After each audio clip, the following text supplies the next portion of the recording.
I remember one strange evening, back when she was 13, I was 11. Lynn had fought with Lucy again. Another storm inside our little heaven. She slammed my bedroom door behind her, said she wasn't going back tonight. And secretly I couldn't hide it. Everything suddenly felt right. We talked about getting older, how every year seemed to disappear, how toys became old memories and childhood felt less and less near. She was softer than I'd ever seen her, a side she rarely let me know. And when I teased her for being sweet, she punched my shoulder just for show. We laughed about the days behind us, all the victories, all the scars. But there was something in her eyes that seemed much farther than the stars. Now I know why she kept holding on to moments I let slip away. While I was only seeing yesterday, she was afraid they'd fade. There was a promise in the darkness, hidden where my memory failed. And all these years I never understood why her smile suddenly turned pale. It all came down to a plastic ring. We remembered broken trophies, summer afternoons and rainy days, every little outhouse story, every childish, reckless phase. Then she stopped and looked right at me, like she needed something true. Do you remember what we promised when we were little? I didn't have a clue. The silence felt a little colder, the room became a different place. She turned away and said, forget it, but disappointment crossed her face. Now I know why she kept holding on to moments I let slip away.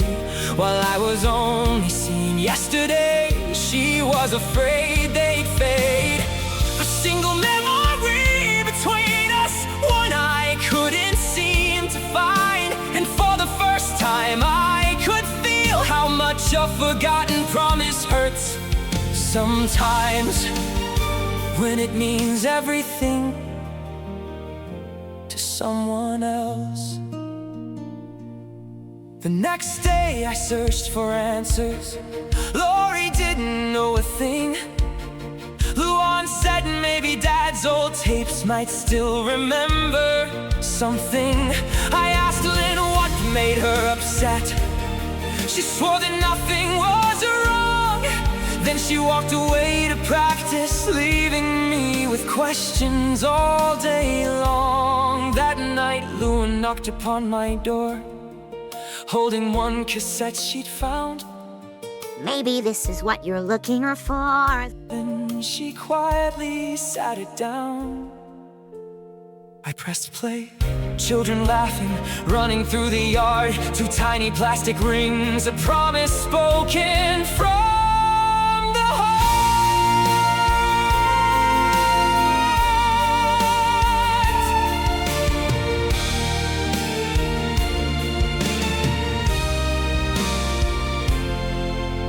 So that night, I went to find her. She thought Lucy was in the room. She started talking in the darkness until she noticed me too soon. The anger came for just a moment, then disappeared without a sound.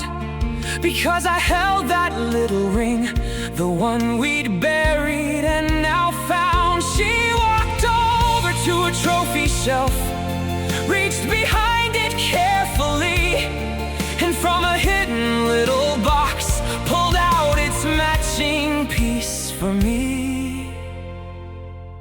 I told her, I'm sorry that I forgot.